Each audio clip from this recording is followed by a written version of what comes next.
우리 에스겔서 1장 26절에서 2장 1절까지 말씀 한 절씩 교독하시고 마지막 절 함께 읽겠습니다. 또 그들의 머리 위에 있는 창공 모양의 덮개 위에는 청옥처럼 보이는 보석으로 만든 보좌 형상을 한 것이 있었고 그 보좌 형상 위에는 사람의 모습과 비슷한 형상이 있었다. 또 나는 그의 허리처럼 보이는 그 위쪽에서 분분치된 광채와 같은 것이 불꽃처럼 안팎으로 그를 둘러싼 것을 보았는데 그의 허리처럼 보이는 그 아래쪽에서도 나는 불꽃과 같은 모양을 보았다. 이렇게 그는 광채로 둘러싸여 있었다. 그를 둘러싼 광채의 모양은 비 오는 날 구름 속에 나타나는 무지개같이 보였는데 그것은 주님의 영광이 나타난 모양과 같았다. 그 모습을 보고 나는 얼굴을 땅에 대고 엎드렸다. 그때 말씀하시는 이의 음성을 내가 들었다. 그가 나에게 말씀하셨다. 사람아, 일어서라. 내가 너에게 할 말이 있다. 아멘, 아멘. 오늘 이렇게 연휴 가운데 예배 자리에 나온 여러분이 참 사랑스럽습니다. 정말 요즘은요, 나올 때 보면 밖이 환하잖아요.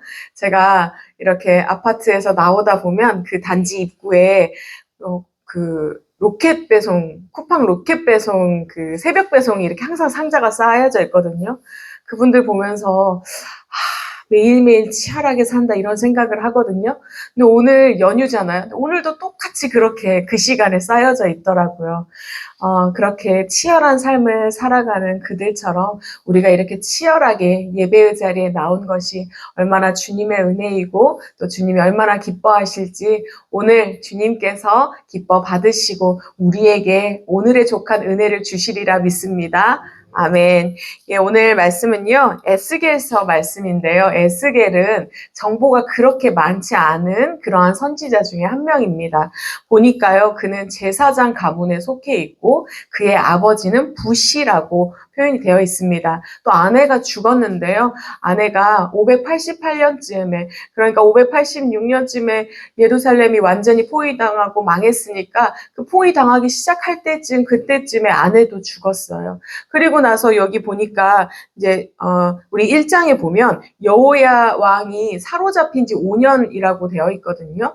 그러니까 그때쯤 함께 이렇게 포로로 갔음을 지금 볼 수 있습니다. 그러니까 포로기 때 활동을 하고 있죠. 정말로 암울할 때에 살았던 그러한 선지자입니다. 그런데 그가 30살 때 그발 강가에서 하나님의 음성을 들었어요. 근데 그가 누구랑 같이 있었냐고 보니까 사로잡힌 자들과 같이 있었대요. 그러니까 포로로 끌려간 자들과 같이 있었던 걸 보니까 거기는 아마 노예 수용소나 그렇게 노예들이 함께 살던 그곳이 아닐까 어떤 학자들은 그렇게 추측을 합니다. 그리고요, 우리가 보면요. 하늘이 열리고 하나님의 모습을 보았다고 해요. 그러니까 그가 무엇을 할 때 이렇게 볼 수 있었을까요? 아마 기도하고 있었지 않을까 그렇게 짐작해 볼 수 있습니다. 민수기 4장을 보면요. 레위인들은 30에서 50세 사이에 자기의 직무를 담당을 하거든요. 제사장의 직분을 감당하고 살아갑니다.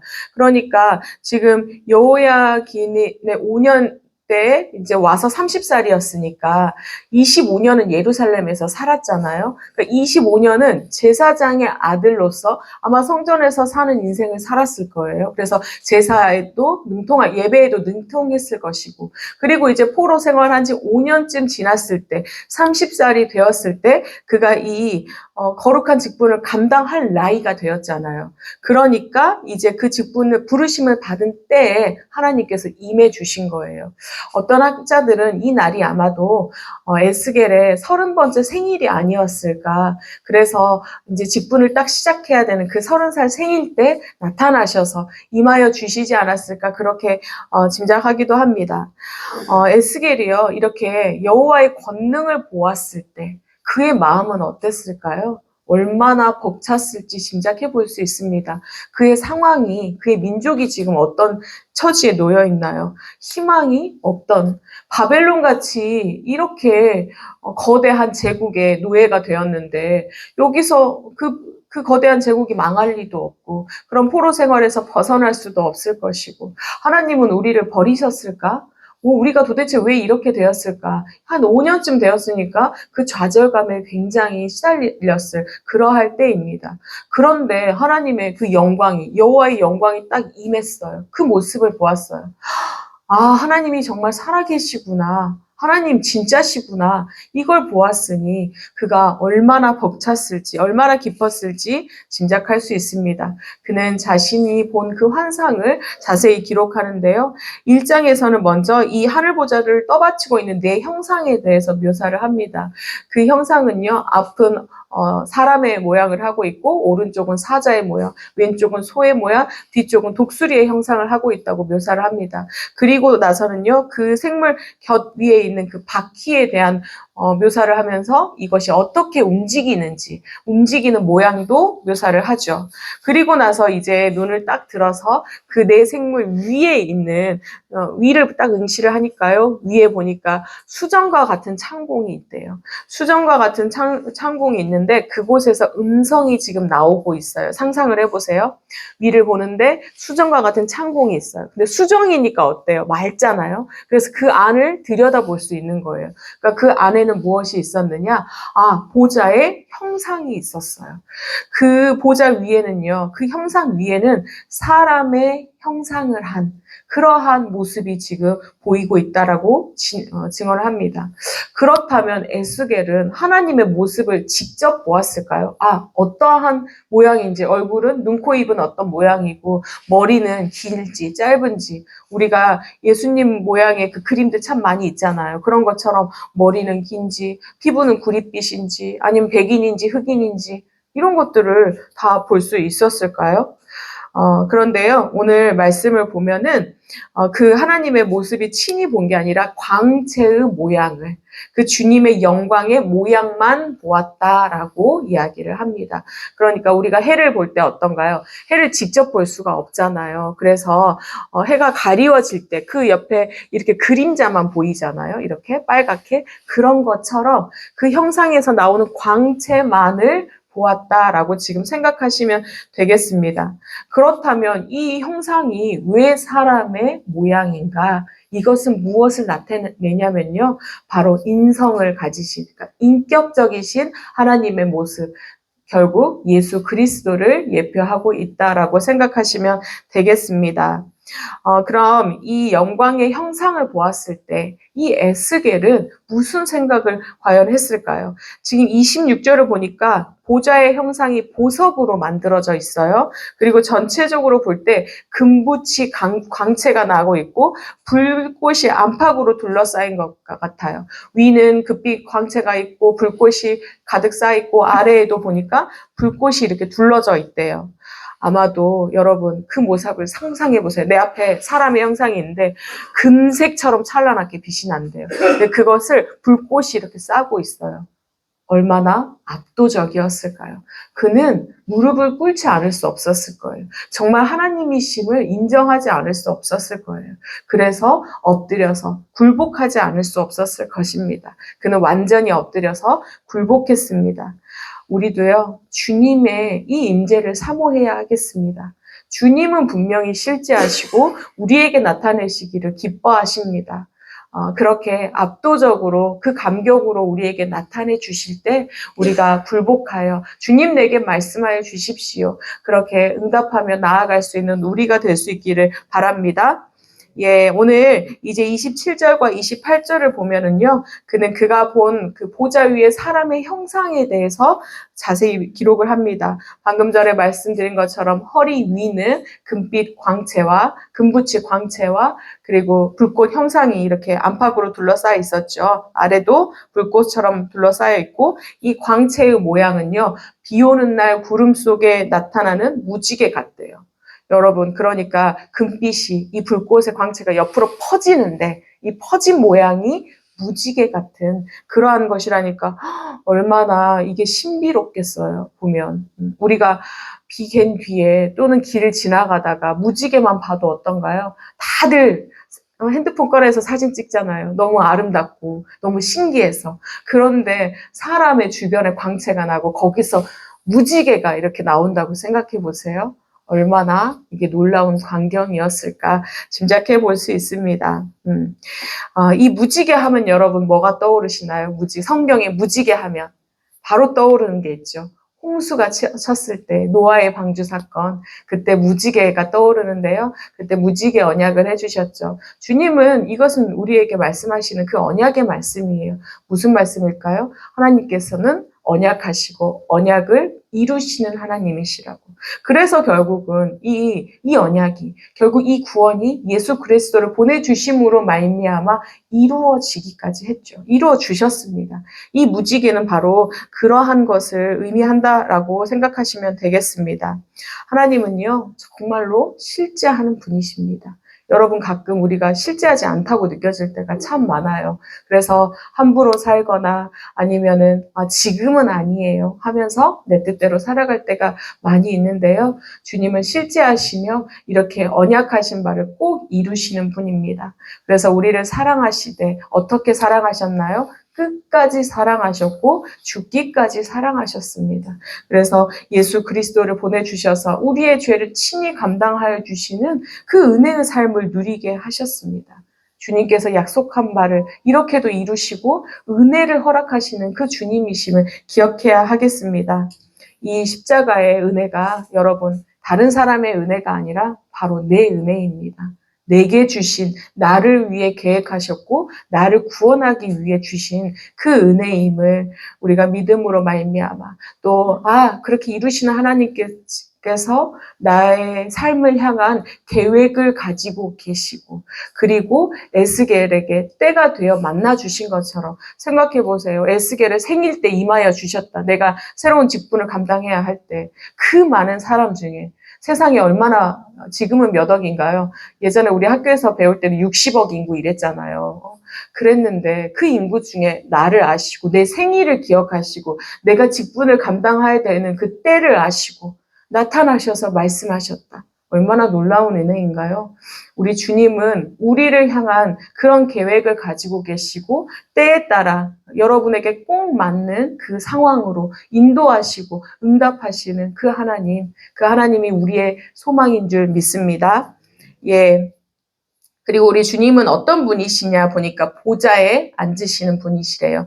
보좌에 앉으시는 분. 보좌라는 것은 우리가 모든 권력을 가지고 있다는 거잖아요. 왕이 보좌에 앉잖아요. 그러니까 모든 권세를 가지시고 우리를 다스리는 분이에요. 정의와 공의의 하나님. 정의와 공의로 우리를 다스리시는 그 하나님. 그분이 우리를 보고 계시고 주님의 그 뜻대로 임재하시며 이루어가고 계세요.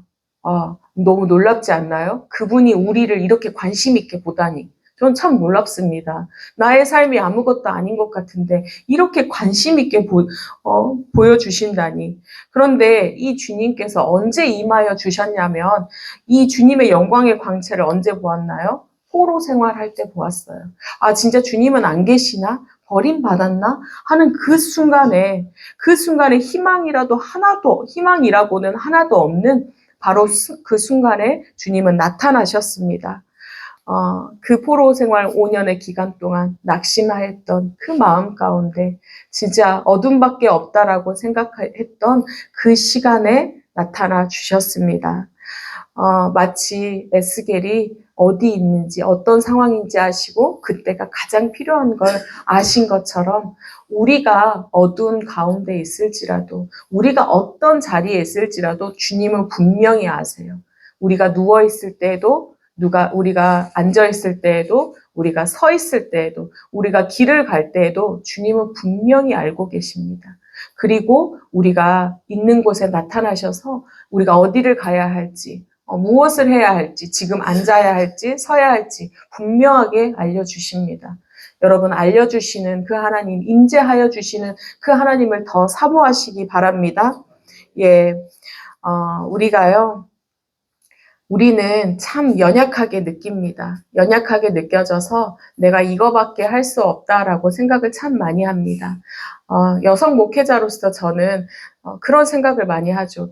여성 목회자가 어떤 교회에 담임을 하거나 개척교회를 하면 우리 지방 모임에서도 여성 목회자의 위치가 굉장히 낮아요. 미자립 교회인 경우가 굉장히 많이 있습니다. 자립하여서 우리 김양재 목사님 같은 그런 큰 목회를 하시는 분이 많이 있기도 하고, 또 요즘 새로운 그 여자 목회자들이 온누리 교회에서 이렇게 나오신 그 목회자도 계시고, 이렇게 큰 굵직굵직한 목회자가 있기는 하지만 대부분 여자 목회자가 하는 교회는 조금 작거나 아니면 은사 위주의 목회자 그 사역을 하거나 기도원 사역을 하거나 그런 쪽으로 이렇게 흘러왔어요. 그래서 여성 사역자들의 생각보다 롤모델이 많지 않고 때문에 기대를 많이 하지 않습니다. 그래서 제가 신학교 다니면서 보니까 여성 사역자들은 사모의 길을 참 많이 갑니다. 그게 안 좋은 거 아니죠? 너무나 중요하죠. 우리 목사님들이 사역하기 위해 우리 사모님들이 얼마나 중요한지 우리가 제일 잘 알고 있습니다. 성도님들이 제일 잘 알고 있어요. 그 정도로 중요하지만은, 그러나 또 주님께서 부르시면 서야 되는 것도 맞습니다. 그런데 이 전도사님들이 목회자의 자리에 안수를 받는 것을 참 두려워합니다. 왜냐하면 임지 문제 때문에요. 임지의 문제 때문에 남자 교역자들은 더 많이 이렇게 수용을 하지만 여자 사역자들을 수용하지 않아서 포기를 하는 경우가 많이 있습니다. 그것처럼 우리는요, 자기 스스로를 낮게 봐요. 주님은 이미 멀리까지 예비하시고 은혜의 길을 예비하시고자 하시는데 우리가 그것을 기대하지 못해요. 우리가 그것을 바라보지 못하는데요. 오늘 주님께서 에스겔에게 가장 어렵지만 가장 그에게 필요한 그때 나타나셔서 이렇게 말씀하신 것처럼, 여러분 가장 필요한 때, 주님께서 여러분에게 원하시는 그때에, 계획한 바를 이루시고자 하는 그때에 바로 임재하시고 그 음성으로 나를 나타내시리라 믿습니다. 여러분의 인생 가운데 지금까지 수많은 그러한 음성의 경험, 임재의 경험이 있었을 것입니다. 그러나 오늘 우리가 결단하기는, 하나님, 우리가 그 임재 속에서 매일매일 살아가게 해주십시오. 하나님, 어떤 때에만, 특별한 때에만 나타나 주시는 것이 아니라 매일매일의 삶이 그 임재 안에서 살아가는 우리가 되기를 원합니다. 그 주님의 임재와 그 주님의 뜻과 계획과 이루심 앞에서 우리가 놀라 엎드려 순종하고 굴복하기를 원합니다. 하나님, 오늘 그렇게 임하여 주시라고 기도하며 나아갈 때 주님께서 내가 내게 말하리라, 사람아 일어서라, 이렇게 말씀하여 주실 것입니다. 그 은혜 아래서 오늘도 살아가며 또 내일을 소망하는 우리 모두가 될 수 있기를 축복합니다. 아멘. 기도하겠습니다. 하나님, 감사합니다. 약할 때 강함 되시며 주님은 하나님이시나 그러나 우리를 위하여 이 땅에 오시고, 주님 우리를 위하여 그 죄를 감당하여 주시고 십자가에 지시기까지 사랑하여 주셨으니, 하나님 우리가 그 은혜를 어찌 감당할 수 있겠습니까? 그 은혜 앞에서도 우리가 늘 은혜를 잊은 자로 살아가고 내가 주인 되어 살아왔음을 또한 고백하며 나아갑니다. 매일매일 매 순간순간 주님께서 나의 주인이심을 인정하며 주님은 살아계신 분이심을, 주님은 나와 함께 하신 그 분이심을, 주님 그 임재를 경험하며 주님 앞에 온전히 굴복하게 하여 주시옵소서. 오직 주님만을 경배하며 나아가기를 소원합니다. 주님과 교제하며 매일매일 주님께서 말씀하시는 그 음성을 듣는 인생이 되기를 원합니다. 가라 말씀하실 때 갈 수 있게 하시고, 서라 말씀하실 때 설 수 있게 하시고, 하나님 주님의 그 뜻에 따라 움직이는 우리의 인생이 되게 하여 주시옵소서. 오늘도 내게 말씀하실 그 음성을 듣기를 원합니다. 듣고 순종하며 나아갈 수 있기를 소원하오니 임하여 주시고 순종할 수 있는 그 믿음도 더하여 주시옵소서. 주님, 5월 이 가정의 달을 맞아 우리의 식구들과 우리에게 주신 이 에덴 동산에서 안전을 누리고 또 함께할 수 있는 기쁨을 더하여 주셔서 감사합니다. 이곳이 주님께서 우리에게 주신 가장 큰 축복임을 늘 기억하게 하시고, 하나님 이 안에서 우리가 우리의 가정을, 우리의 자녀들을, 우리의 부모를 넘어뜨리는 그러한 도구가 되어지진 않았는지 돌아보며 주님 다시금 생명을 세우고 다시금 이 가정이 에덴 동산이 되어 주님께 영광이 될 수 있도록 우리가 하나 되는 또 회개하며 주님께서 주시는 그 은혜로 한마음 한뜻이 되어 나아갈 수 있는 시간이 되도록 역사하여 주시옵소서. 쉼의 자리를 허락하여 주시니 감사합니다. 이 쉼을 통하여 다시금 충전하는 시간이 되게 하시고, 그러나 영적으로는 쉬지 않게 하시고 영적 충전으로 말미암아 주님께 더 나아갈 수 있는 우리의 인생이 되게 하여 주시옵소서. 그러나 오늘도 홀로 있는 자들이 있습니다. 주님, 그들을 돌아보는 이들, 그들이 우리가 되게 하여 주시옵소서.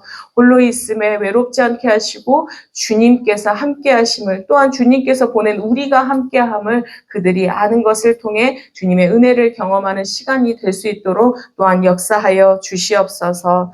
하나님, 오늘도 병원 중에 있는 자들이 있습니다. 수술을 앞둔 자가 있습니다. 또한 주님, 치료를 앞둔 자가 있고 검사를 앞둔 자가 있습니다. 그들의 심령 가운데 오늘 나를 붙드시는 하나님, 계획을 가지신 하나님, 그리고 결국 이루시는 그 하나님을 바라봄으로 말미암아 모든 것을 내어드리고 맡겨드리고 결국은 주님께서 이루셨음을 고백하며 나의 삶을 통하여 간증하며 나아갈 수 있는 복된 인생이 되어질 수 있도록 축복 더하여 주시옵소서.